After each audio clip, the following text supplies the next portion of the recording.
All right, guys, welcome in. Sean Salisbury along with Lorenzo Neal. It is the football hour. Cam Williams and Sterling Bennett along as well, taking care of us. Make sure we get out to you guys.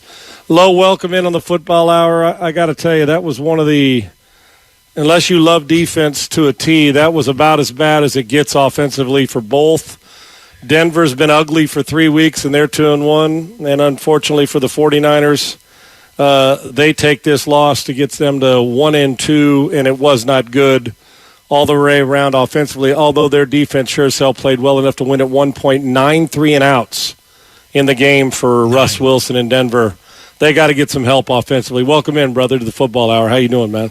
Yeah, hey, Sean, I'm great. Just the same as you, same sentiments. You know what? People said they couldn't wait. You and I, we both said, hey, Jimmy's a smart guy, but we told everyone, all the listeners that wanted to just go out and say, oh, there's teams now that are going to, we said, this team with Jimmy, it knows more football than Trey. But we said he's a sitting target. We talked about the uncertainty of the offensive line. And Kyle Shanahan now, when we and you talked about, hey, 7-8 weeks from now, he's hedging that Trey Lance would have been caught up or have gotten the speed of the game. He could take the kids' gloves off. So long term, when you don't have a great offensive line and you are statuesque as a quarterback in this league, that's a recipe for disaster. I know Jimmy played bad, but you know it and I know it. The guy didn't have a lot of time either. No, and you think about it, sacked 4 times. He threw a pick, fumbled. They turned it over 3 times. Lo, you know what's interesting, and you make a great point, but what did we say the complete passion about last week? That when you got a guy who can move, you're pissed that you're running him. If you're a fan, don't want to get him hurt. Now you got a guy who doesn't move very well, is getting back to accustomed, arms tired and everything else, doesn't move very well. You know what you want with an offensive line? Now Trent Williams, he goes out, and they are not near as physical as I expected them to be or that they need to be in the run game or the pass game. They're just not up front. And offensively, I'm talking about. And now that you got a guy who's pretty much a sitting target, is a mild mover, you take those sacks, you're not very good. Guess what everybody wants? A guy who can escape and go make plays, right? So you can't win for losing. It is not a good combination to have an immobile quarterback. The unfortunate thing is there's pieces, where's Waldo all over the place, and you're trying to find out. You know how the Rubik's Cube, you start turning it low, and you find, okay, I think I got all, no, they're not matched because the quarterback can't move. Oh, now I got the quarterback that can move. The ball doesn't come out on time. I got the quarterback getting the ball out on time and moving up. Offensive line can't protect. Debo Samuel's in the backfield. We know he's going to run. We can't spring him because we've become obvious to defenses of what we're trying to do. So the Rubik's Cube hasn't matched up, and the Rubik's Cube offensively has been a problem. And the defense, quite frankly, deserves a lot better, than the 49ers are giving them offensively. No question. Defense is a Super Bowl caliber defense, and that's why everyone said, hey, this Niner team has a chance. Because offense entertains, but defense wins championship. You and I, we know that. The Ravens, all those with a guy who you and I love, Trent Dilfer, he didn't make a lot of mistakes, wouldn't turn the ball over, and said, just go play. Yesterday, you had 2 teams that are built the same. Denver plays good defense. People don't want to talk about their defense. You look at their defense, they're pretty stout. They can get after you. It came down to mistakes. Russell had 9 3-and-outs, like you said, but they kept the field position battle, kept going, kept punting the ball, kept trying to pin the Niners deep.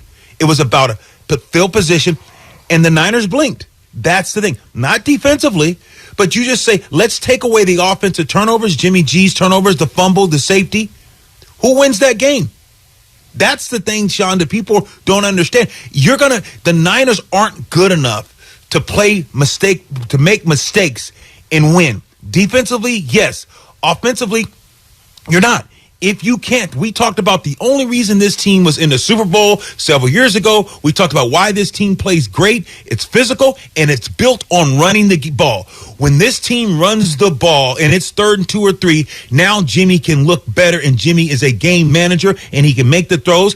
But when you have Jimmy behind on the sticks, and now teams can pin their ears back, and you know it, Sean, as well as I know. Last night with Trey, because of the pass rushers that Denver had, they wanted to get up the field. Trey would have either had to eat him up. They would have had to spy guy. You couldn't have rushed like you rushed against Jimmy. And that's the difference between a mobile quarterback and a guy that got to sit there when your offensive line is a little banged up. And when you are not a mobile guy, that we expect you to get the ball out on time and throw it with accuracy, right? Low, that's right. what we expect. And when you don't have a guy that can move east and west, it can slide a little bit, but I'm talking about not beat you on the edge, then you got to protect the passer. The ball's got to come out on time. It's got to be accurate, and you got to run it. So you're a little bit more limited, yet your passing game should be more efficient because he's a more accurate passer who's seen coverage more. Low, this is now what? They've scored 10 points in the 2 of the last 3 games this year. They haven't done that since 2017.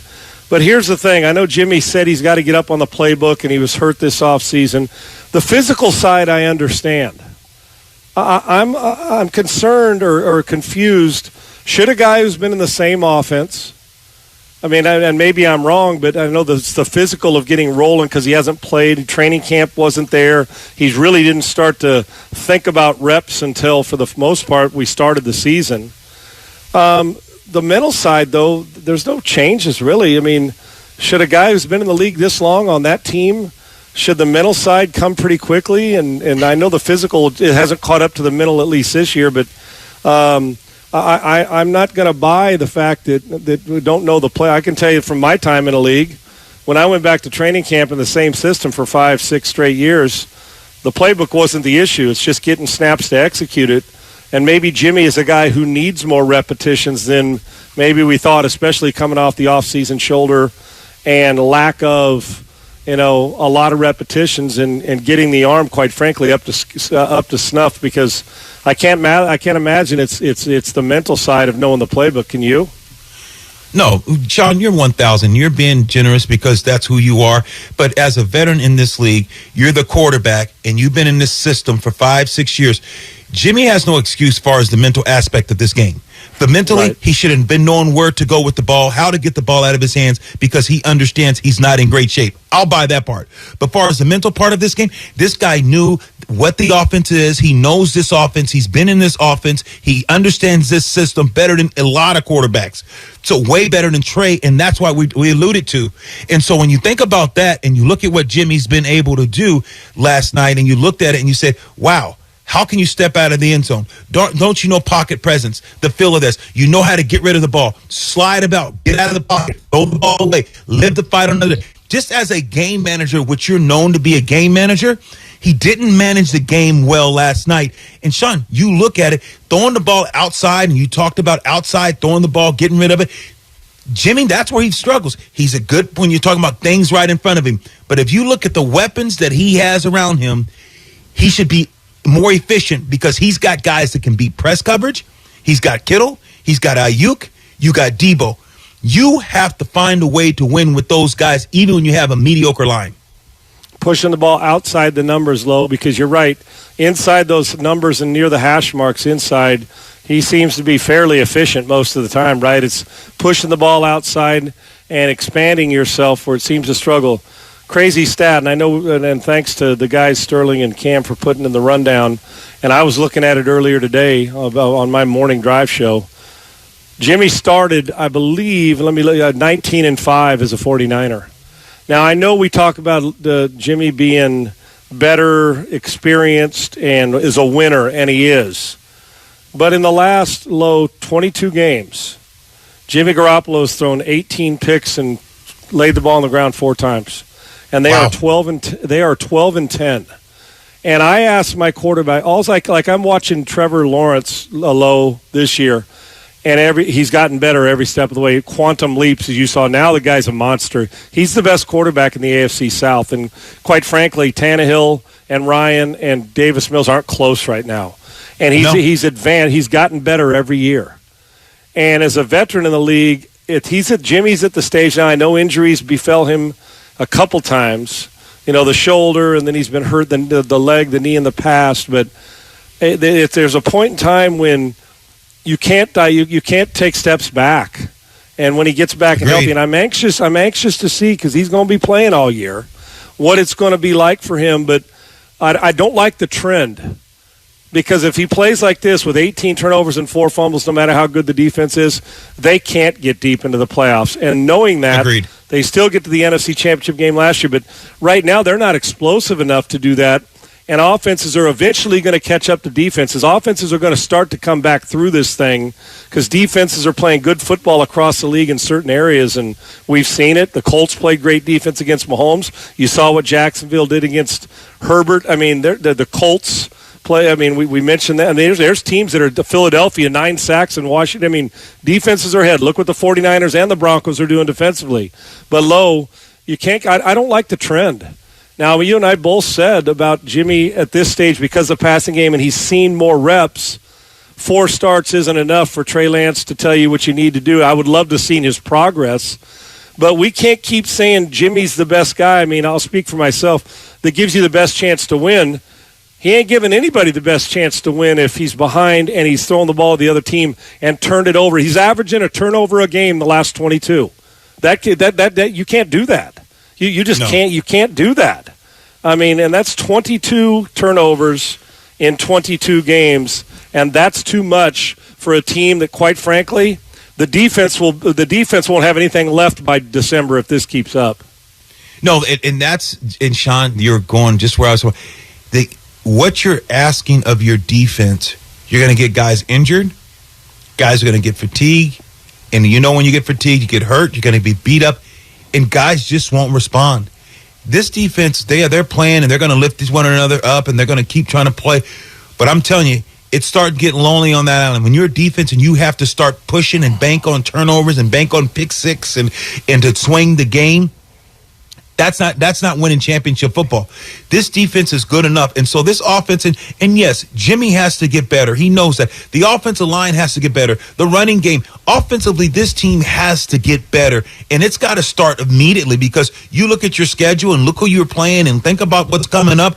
You can't go out there and play the way you played against them. You can't think that 10 points is enough to win a football game. Not in the National Football League. That was a friggin' baseball score, Sean. That was unacceptable as an offense. Each offensive player has to look at themselves and say, what the hell is going on? But that's the thing that is scary about this because you and I know Kittle is the only tight end that had more yards than friggin' Travis Kelce.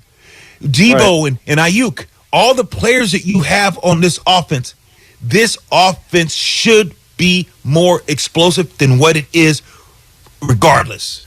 Yeah, it was a hard watch last night to the point where if you watch that game and you'd never watched football before, you'd say, I don't think I want to watch football anymore because this ain't it, brother. This got to get better. Our phone number is 888.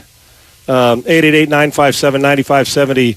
It is 95.7 The Game, the Football Hour with Lorenzo Neal. I'm Sean Salisbury. Every single Monday night, just a little programming note. Next week, we'll do it Tuesday because of Monday Night Football. Is that correct, Lo? We're doing it Tuesday of next week. Tuesday. So Monday Night Football. So we'll be back at it. And then our phone number again is 888-957-9570. Robin in San Francisco. We also are going to hit here.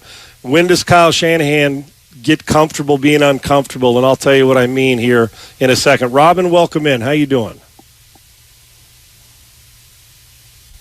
Is Robin there, guys? Yeah, Robin in San Francisco. Can you hear me? Yes. Hello, Robin. Nice to talk to you. How are you? I'm fine. Can you hear me now? Yeah, we got you. Okay, so I'm glad to have you guys back. I like to listen to your analysis. Although Sean, you seem a little tired, sweetie. No, I'm not tired. Well, I got a lot. I mean, you work your ass off all week, and in the football games can beat you down. I guess I'm because you know what I did? I emptied the bucket on frustration last week on the 49ers, so I'm trying to calm it a little bit going into this opener. But no, I'm good. I'm just trying to figure out what's wrong with the 49ers. How you doing? Okay. So,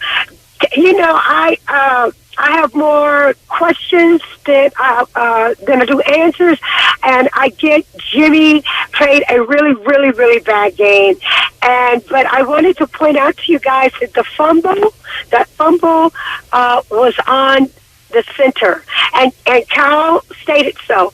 He snapped late, and he didn't he didn't snap, and the whole offensive line and Jimmy was on a different count than the center. So the fumble, and he even said so, was on the center. So, but my thing is this, is Shanahan, Jimmy was bad. But when we going to start pointing the hand at Shanahan, he literally he runs 5 plays. I don't care who was on the center last night, Lo. They weren't going to win that game, okay? And not only that, Kittle's played as a lineman. He's not used as a receiver. Ayuk never gets open, okay? That can't always be on the quarterback. But the quarterback's thinking that's who we focus on. But let's talk about the rest of the team, what they don't do, but they're supposed to be so doggone great, okay? And then you got everybody knows what Debo going to do, and then thank God he didn't run him like a bell cow last night, because they was laying to kill him. So, Kyle Shanahan, he coaches scared. He's a genius. So let's start seeing these genius plays, because I question his personnel choices. And then last thing, Lo, I totally disagree with you about Lance. Lance is a reclamation project. He blew the pick. If you want to win, go out and get a damn quarterback that's going to get you to win, and not a project to replace a maybe. Robin, great Robin's passion. Fired up today. And Robin's been one of our callers every year. She's a good follower, and I do too. I love her passion. Lo, and I want you to hit on it too here. And she makes a great point. The narrative for every single and Robin, it's not just exclusive to San Francisco. It's here in Houston. You know what they're saying. It's Davis Mills and Pep Hamilton's fault. In Indianapolis, it was Matt Ryan's fault until the end of the game yesterday. I mean, that's the way it is. Unfortunately, the narrative always goes straight to the quarterback when a team that's kind of struggling loses. And I get it. But there are other factors. You are listen, Trey's not ready for prime time yet, or at least he wasn't before the injury. He's got some distance to go, but the only way you get ready for prime time is playing. Unfortunate injury. Jimmy should be ready for prime time, but Jimmy's limited. And we know this, Lo. We know there's limitations, hence why you went out and got Trey Lance. But listen, I think Kyle Shanahan is a hell of a football coach, but he is not above criticism. And Lo, we've been talking about this for 3 years. I think when I watch them, I get a pretty good feel offensively I almost feel like they got to double execute, because I think the pressure, people know what their MO is. Formationally in motions, and they're really good at dissecting it. And I'm going to tell you something, and people don't want to hear this, but I want you to listen, and I want you to listen closely, folks. One of the geniuses, and I said it last week, one of the geniuses behind this whole thing that San Francisco does has now got an undefeated team and just beat the Buffalo Bills in Miami. And that's Mike McDaniel. I'm just telling you, Mike. when you lose LaFleur and McDaniel and Saleh, even though I'm just saying overall, it's hard, just like losing good players.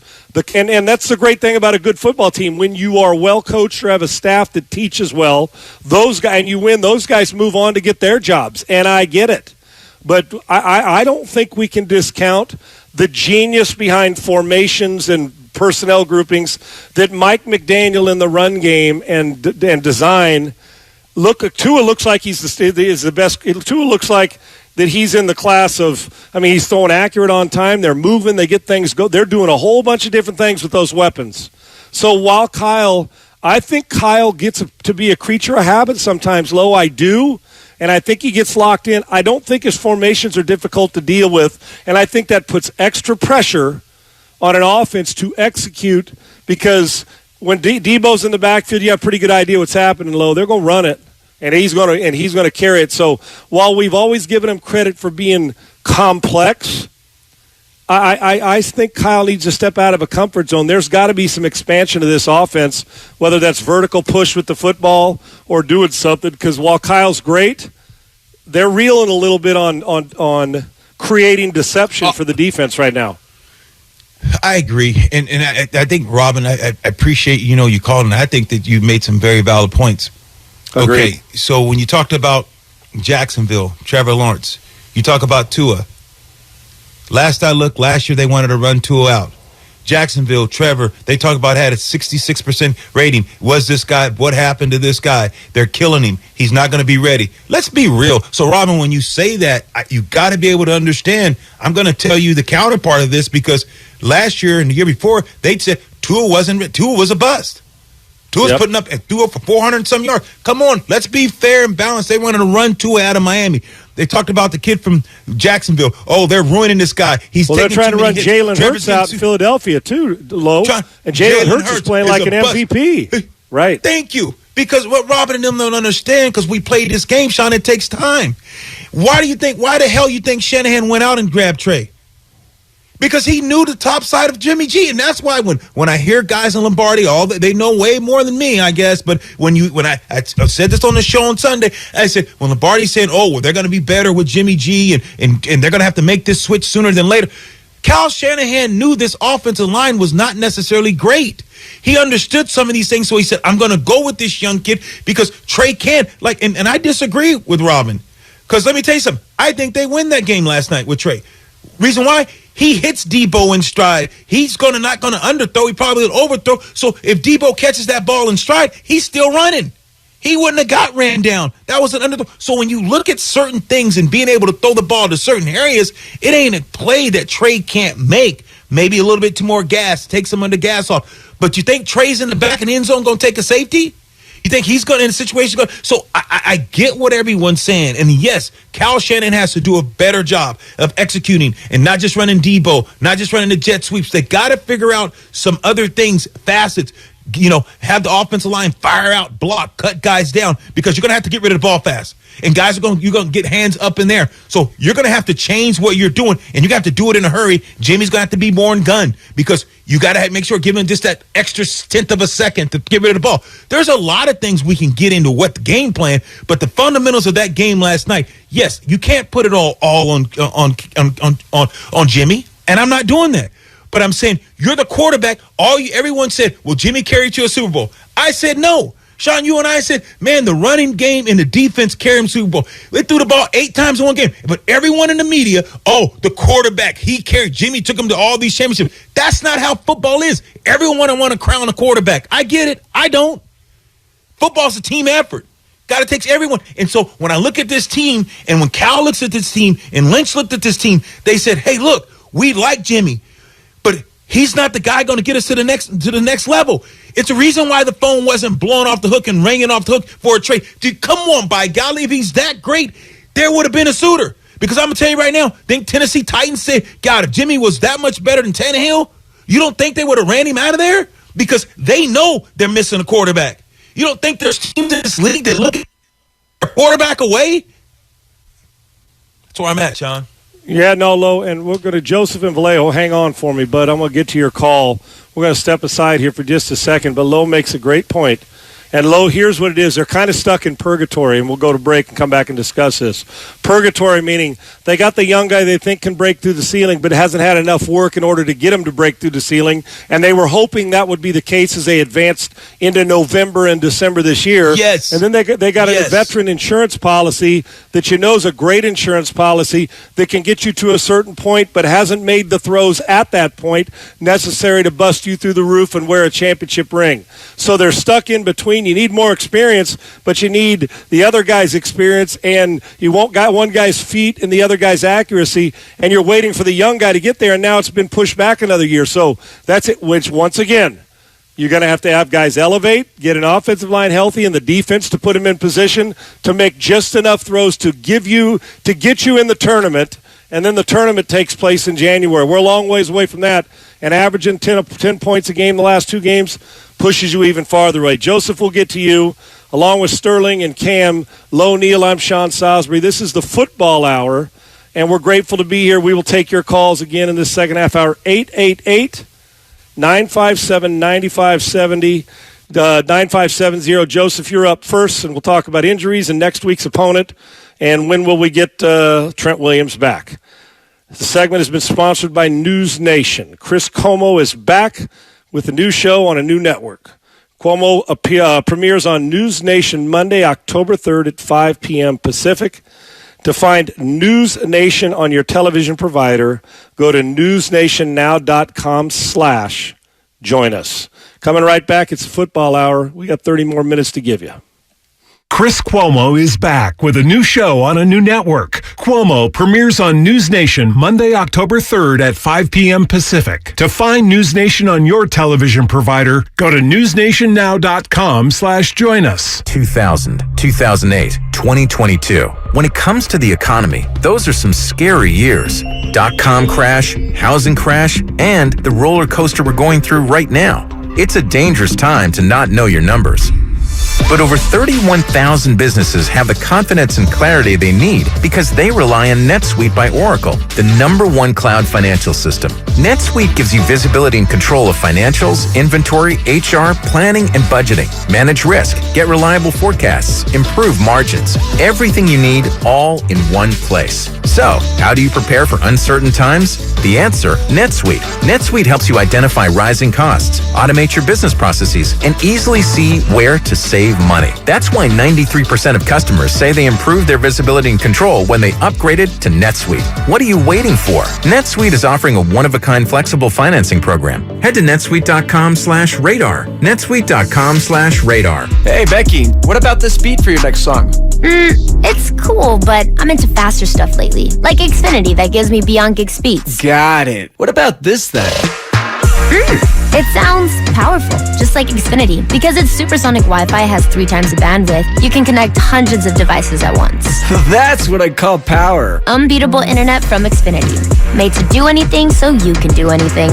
Get the Xfinity Supersonic Bundle with unlimited gig speed internet, Wi-Fi equipment included, and a free 4K streaming box. All for $50 a month with a 2-year internet rate guarantee and no annual contract when you add Xfinity Mobile with unlimited data at regular rates. Go to Xfinity.com/gig, call 1-800-XFINITY, or visit a store today. Limited time offer. Restrictions apply. Requires paperless billing and autopay. New Gigabit Extra internet customers only. Taxes and fees extra and subject to change. Xfinity Mobile requires post-pay Xfinity internet. Reduced speeds after 20 gigabytes wireless usage. After 24 months, regular rates apply. Requires compatible Xfinity gateway. Do you have neuropathy? Are you experiencing numbness, tingling, and pain that just won't stop? Are you taking dangerous drugs that have serious side effects and never fix the pain? If so, please listen to this message. Neuropathy is a serious, progressive condition that only gets worse if not treated properly. Call SF Bay Wellness at 844-94-NERVE to get back to doing the things you want to do. There is no drug, exercise, or surgery that can heal nerves. Don't wait until your condition gets worse and stops you from living your life fully. SF Bay Wellness has a time-tested, proven track record of helping hundreds of patients to improve and reverse their neuropathy. If you're ready to regain your independence, contact SF Bay Wellness at 844-94-NERVE. Call now for your $99 neuropathy special and receive a personal treatment plan that is tailored to your needs. Call 844-94-NERVE. That's 844-94-NERVE and start to enjoy life again. Oh, it's doing great. I've been on it now for about 3.5 years. I've lost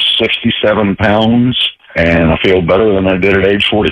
The only thing I'm just getting older. That's the only thing it doesn't stop. Other than that, I feel good. Listen, we're all getting older, but that doesn't mean you have to feel your age. Are you ready to turn back the clock? It's 2022, and there's never been a better time to start looking and feeling young again. Introducing Andro400.com. Andro400.com has proven solutions to melt belly fat, increase mood and memory, increase energy, and bring that spark back to your love life. Visit Andro400.com or call 888-400-0435 to see which product is right for you. Try the safe and natural way to start feeling and looking your best. And there's nothing to lose with an industry-leading 90-day money-back guarantee. Visit Andro400.com or call 888-400-0435. That's the sound of a crack in the ceiling found at a home inspection. But with a Realtor by your side, a newfound leak might only cause minor worries. With their expertise, a Realtor can suggest a credit at closing and even connect you to a contractor to help you shore up that leak and alleviate your worries. When it comes to cracks in your plans, the expertise of a Realtor can make all the difference. The difference between an agent and a Realtor is real. Realtors are members of the National Association of Realtors. That's who we are.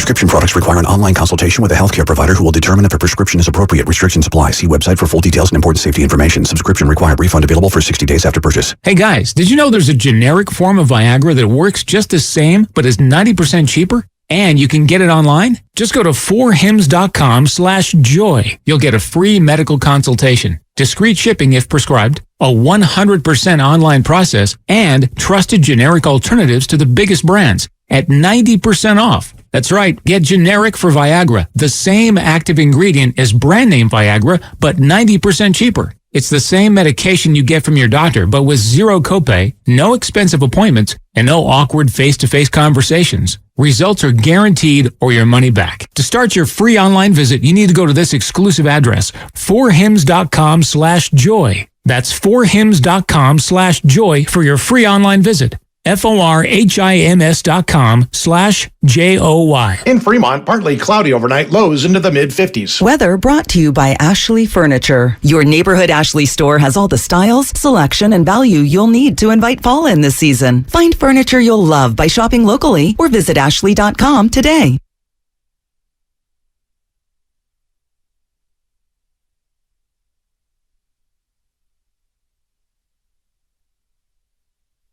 Now, back to the Football Hour with Sean Salisbury and Lo Neal on 95.7 The Game.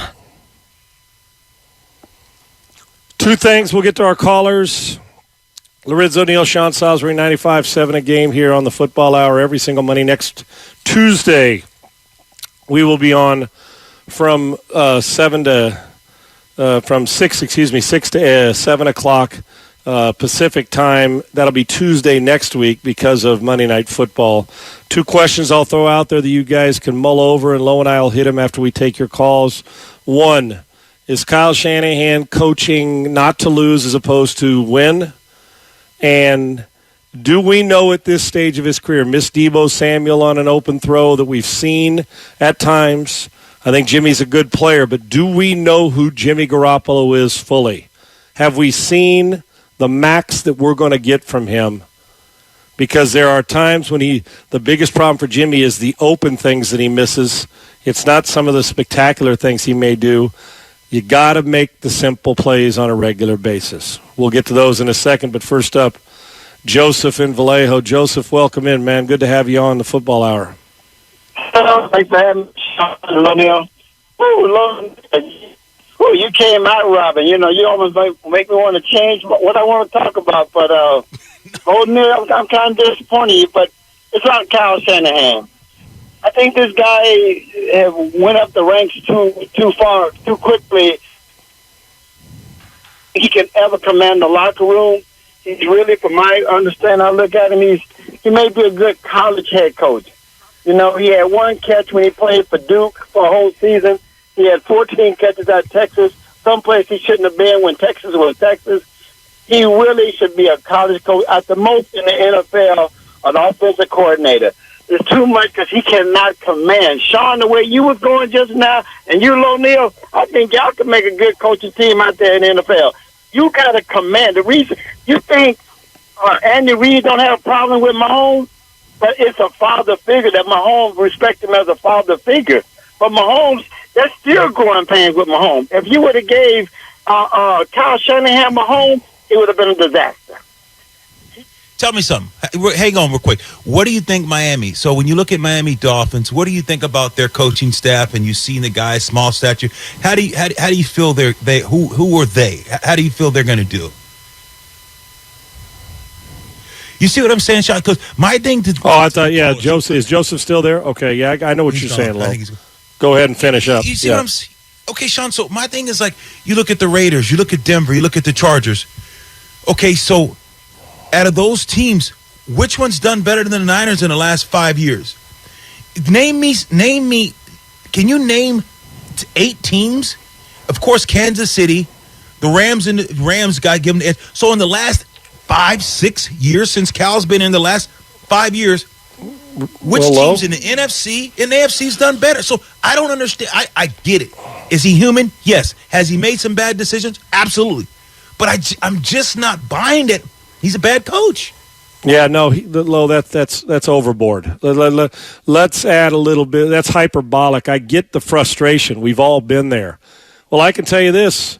Name me a coach in the NFC who's been to two NFC championship games the last 3 years. Name one. Name one. You can't. It's been Kyle Shanahan. Thank you. One. That's it hadn't been Tampa. It hasn't been Green Bay. I'm talking about in the last 3 years, who's been to two NFC championship games, and guess who that is? That's the San Francisco 49ers and Shanahan. So, listen, when they say he's a bad coach, we know that's not, and I think it's frustration, and we all get a little, like I said, with the hyperbolic with it. But here's the deal I know, Lo, about this league we play in, and I'm talking to all coaches, not just Kyle Shanahan. When a player has a football in his hand, Kyle Shanahan, once the play is designed, you got to be judicious with the football and throw it to the right guy and understand why you're under center making those decisions, as does every position taking care of their business. Give me a average coach with great players who execute. That coach is going to get a contract extension, and you're going to win a lot. Give me a great coach with below-average players. That coach is going to get fired. I can go farther with a great coach, with a great player and an average coach than I can with a great coach and average or below average players. When you get both, well, you win Super Bowls, Andy Reid and Pat Mahomes and that group, and you get to Super Bowls. Is there still something missing from Kyle's resume? Of course it is, and it's winning that game, just like it is from plenty of other coaches and players. To suggest that Kyle Shanahan can't coach is ridiculous. To suggest that some of the frustrations of injuries and losing some of his assistants and people not performing, yes, and it does, listen, it falls on him to teach and develop along with his other coaches. So to say he can't coach, put it this way, I want to be a coach that can't coach and still get my team to the NFC Championship game 2 of the last 3 years and one of them in the Super Bowl. So if that's the case, and I'll tell you, Joseph, you're right, Lo and I could coach. And we both have had opportunities, but I give Kyle Shanahan more respect to that, but I do not believe he's above criticism because I think that coaches like players can get locked in on having their crutch, Lo. You know what I mean? We all have our crutch where you lock in, and Kyle has his when Debo's in the backfield or in certain formations that he goes to in clutch situations, just like I did as a player, throws I knew that like it's like golf. If you put an 8-iron in my hand, I'm pretty sure I'm going to hit it fairly close.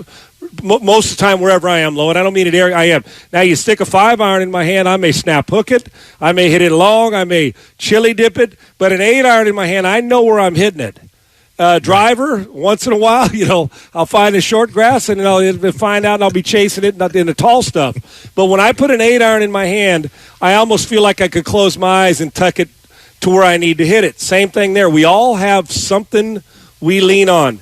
And sometimes you can get into a comfort zone because you also got good players to bail you out. We'll continue to discuss. Let's get out to Orange County and talk to that guy. Welcome in.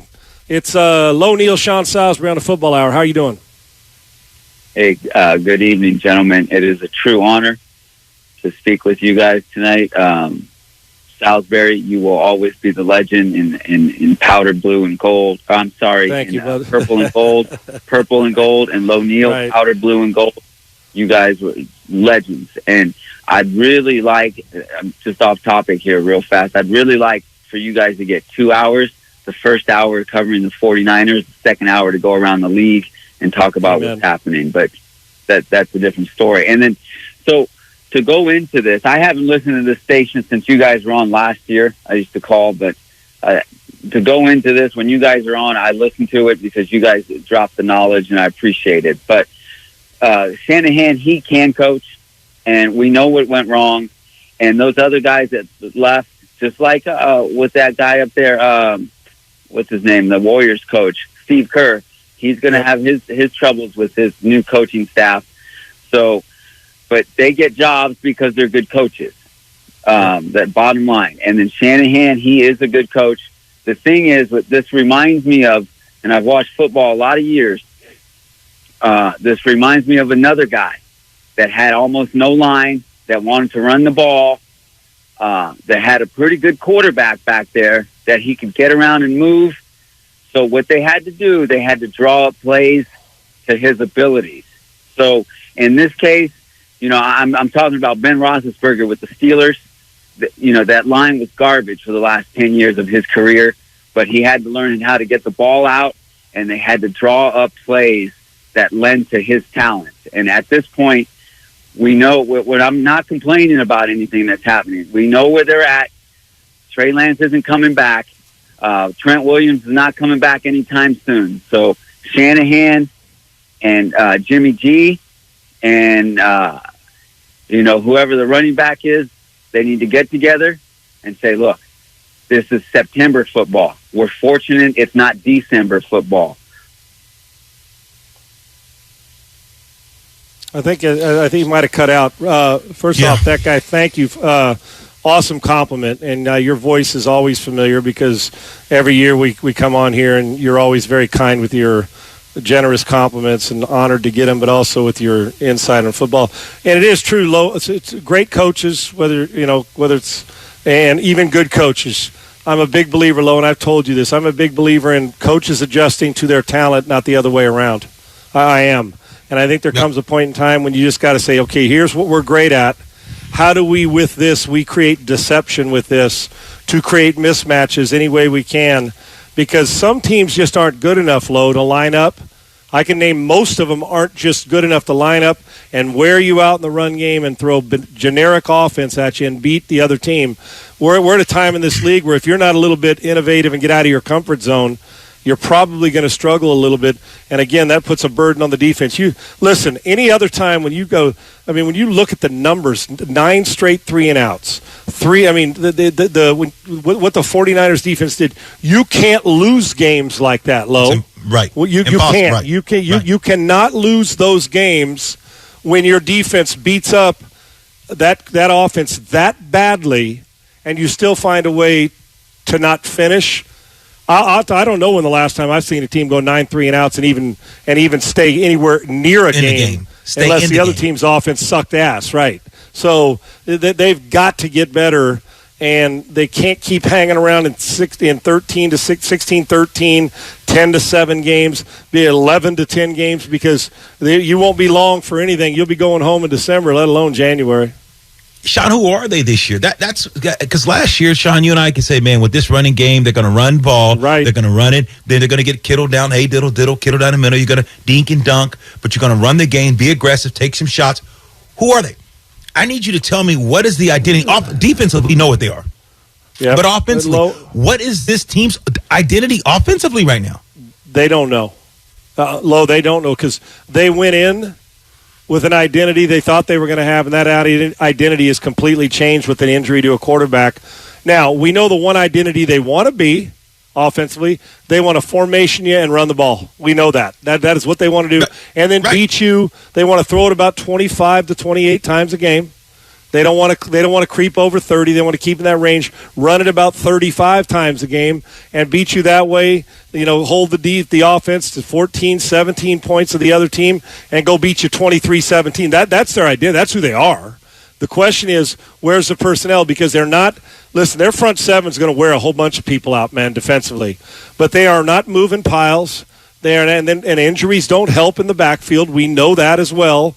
And it seems like every year the running game is befell by that. The injury slows down the running game, and it takes them a minute to get going. So I think, Lo, and I'm always looking, I'm with you. It takes me about 4 to 6 weeks to know a team's true identity.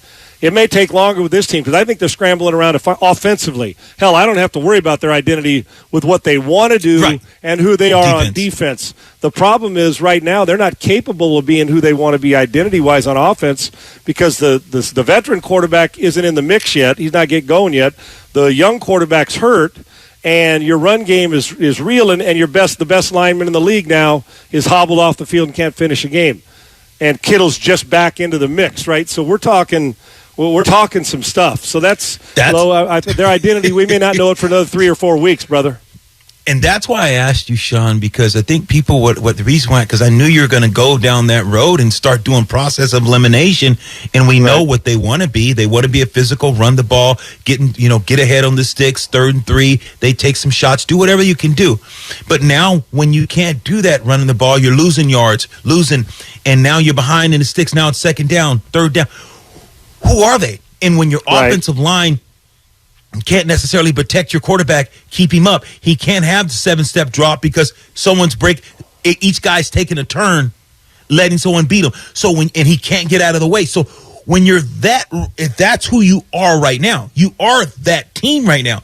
So with that being said, how can you manufacture wins when you have nothing to hang your hat on? Right, and Rob, we're going to get to you in San Bruno. Just give me 1 second. We're going to get to you. I want to get your call. I don't like to leave anybody hanging on hold when this show ends. Lo, you make a great point. That's when I brought up early in this show that I can tell you who they never want to be, a 38 to 40 time a game thrower. That's not who they are. They never want to be a team that lives up there where they're throwing 10 times more a game than they're running, unless it's one of those shootouts and you just you're down 3 touchdowns, you got to throw. But this is the comfort zone, the other part I'm talking about, that Kyle may have to jump out of. They may have to be a pass first, run second team now to see if they can get in order to loosen a defense and then pound them later. Because right now it doesn't feel that they're physical enough to move the pile. And I got news for you. When you're playing as at that position low and you've been in the huddle, when it's 3rd and 7 and they blitz you and you throw hot and you get catch and tackle and 4th and 3 now, it's a punt, right? So you may have to. That's the part I'm talking about, Kyle getting comfortable being uncomfortable, because his MO isn't to live by the pass. And I don't mean throw 50 times. I'm talking about when you call those passes to start to open it up and get out of what you do best, because we know that their MO is we want to run it, play action, run it, play action, take a shot once in a while, formation you to death. And then when we come out of the game, we've completed 18 of 24 passes for 222 yards, a touchdown and no picks, and run it for $180 and 35 carries. That's who they want to be. But they may have to change the MO, because right now it's like when you're fighting somebody bigger than you, and you know he's at a heavyweight, you're fighting somebody 50 pounds heavier than you offensively. So what do you got to do? You can't stand toe-to-toe with his ass. Nope. So you got to move. You got to start to do some things and try to wear him out, have him chase. And then after the chase mode kicks in, then he's standing there a little bit wobbly because he's been chasing. And then you land the blow, says, oh, okay, now we can pound him in the fourth quarter. They may have to shift their paradigms, which means change their thought process going on. Let's get to Rob in San Bruno. Rob, welcome into the show. How you doing? What's going on, fellas? For me, I just felt like I blamed Kyle last week because I didn't think he should have ran Lance in that way, because that wasn't his only ability. I think Lance had the ability to get the ball downfield, and I think he should have utilized that more instead of just trying to run him up the gut, which I understand what he's trying to do with Lance, because he wants to be able to run the ball from all different parts of the field, from the quarterback, from the running back to the receiver, and have misdirection off of that. So I understood what he was doing, but I just thought he should have did it more to the outside. But with this week with Jimmy Garoppolo, I just feel like Jimmy Garoppolo, you got to make plays, man. You got guys wide open. It was a play to where he was in the backfield. It was a great scheme. They had him matched up with a linebacker. You got one-on-one coverage with a linebacker, right, and Debo beat him off the bounce. You got to hit that. Can't miss that. Yep.